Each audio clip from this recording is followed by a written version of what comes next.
我们刚刚拆下来的这一个器件是振子啊，就是振动器。现在呢，我们将喇叭拆下来，螺丝一定要摆放好，不要瞎放。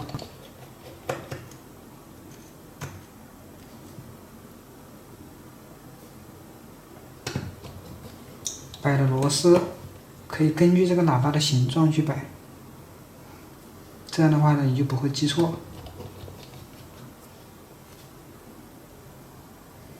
喇叭它本身是什么形状，你在摆的时候呢，就怎样去摆，这样呢就可以拿下来了，看到没？这样的话，喇叭就拿下来了。要注意什么？这个喇叭上面啊，喇叭它是有磁性的，所以说要避免你喇叭上的螺丝全部都被它吸到喇叭上去了，看到没？它是有磁性的啊，很容易把螺丝吸走。所以说，如果说你在换壳换外配的时候，需要把所有的零部件都把它拆下来的话，要记住，喇叭用的螺丝最好是这样把它放好啊，最好是这样把它放好。你这样放好了以后呢，它就不会被磁铁吸到，因为它上面有个磁铁嘛，对不对？喇叭都有磁铁，知道了，免得把所有的螺丝都吸到一起去了，到时候就分不清楚，搞不清楚长短的啊。我们一般教学徒的时候就都会这样教了，看到没？看这里了，我们在教学徒去换外配的时候都会这样教：螺丝摆好，螺丝摆好，振子器上的螺丝呢就放到振子器上面去，喇叭上的螺丝呢就把它放到喇叭上去，这样放好归类，就不会捣乱了。现在呢，再来拆尾叉。尾叉呢是有胶的，看到没？有胶的不要硬来啊，需要使用我们在前面的课程里面讲到的专用的解胶剂啊。把解胶剂顺着这个纹路倒进去，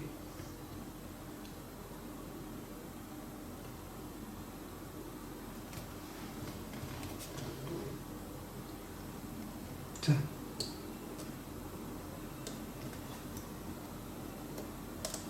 看到没？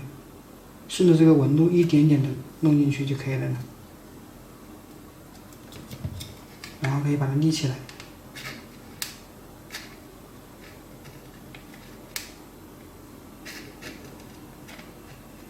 所以我说这个针头啊，不可以用尖的，绝对不可以用尖的啊。像我这一个板，我这个外配，它的胶算是比较硬的。在以前换壳的时候，大多数都没这么硬。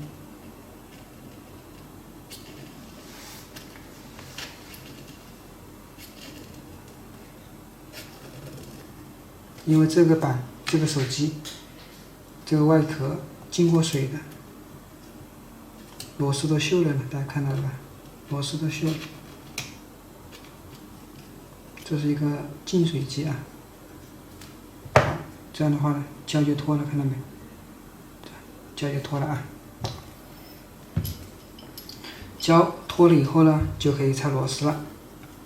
还是那句话，拆螺丝的时候要注意顺序啊，注意螺丝的摆放顺序。每一颗螺丝从哪里拆的，等一下你一给我放到哪里去，不要乱放，不要乱放。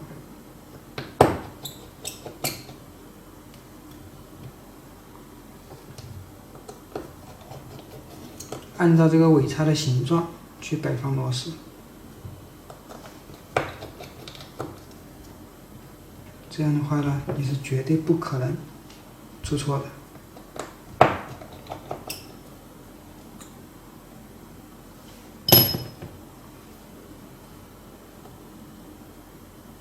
注意这里了，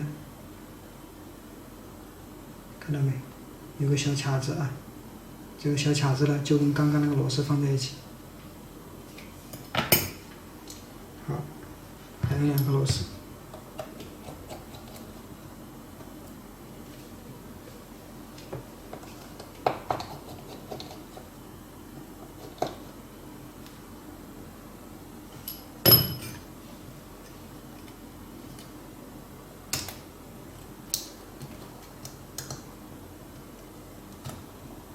轻轻的拿下来啊，看到没？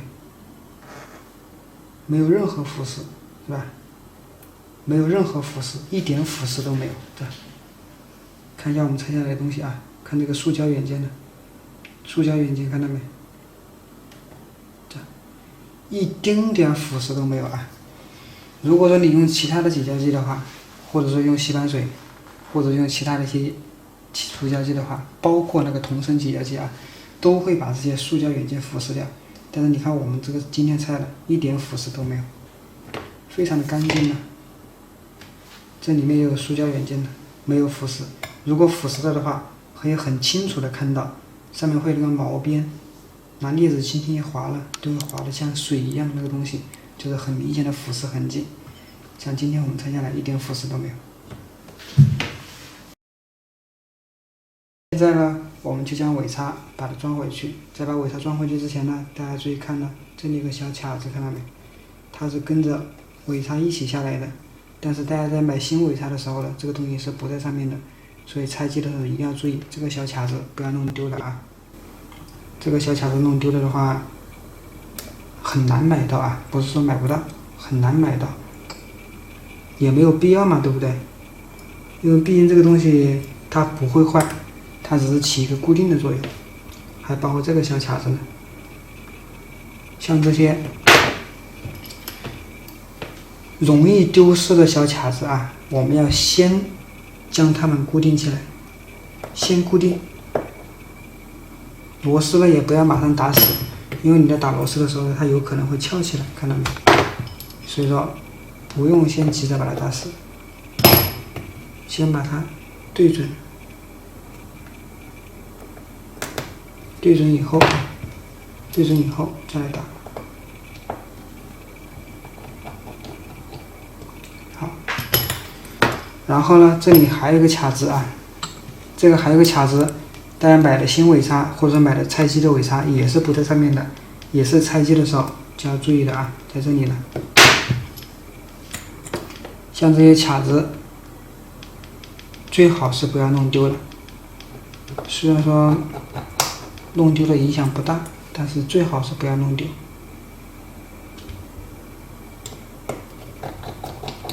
这样的话，卡子就全部固定好了，是吧？卡子固定好了以后，再来打这些，没那么重要的螺丝，就没有什么心理负担了，对吧？起码不会少东西嘛，对不对？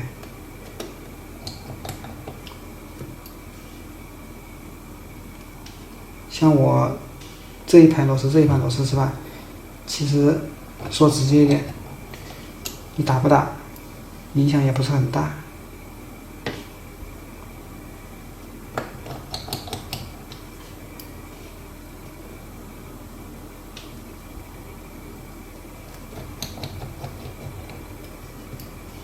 打螺丝的时候呢，不要扭太紧啊，不要扭太紧，感觉有一点点阻力。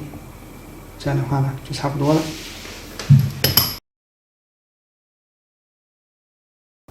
再来将喇叭装上去，一定要把螺丝洞对准啊。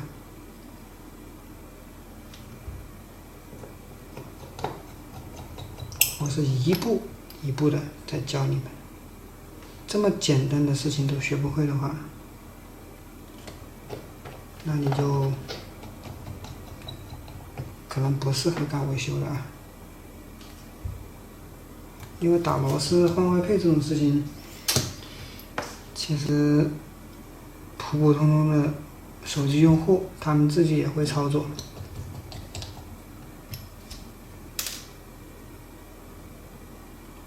好，触点对触点啊，一定要触点对触点，不要把触点对错了。那看到没？触点对触点。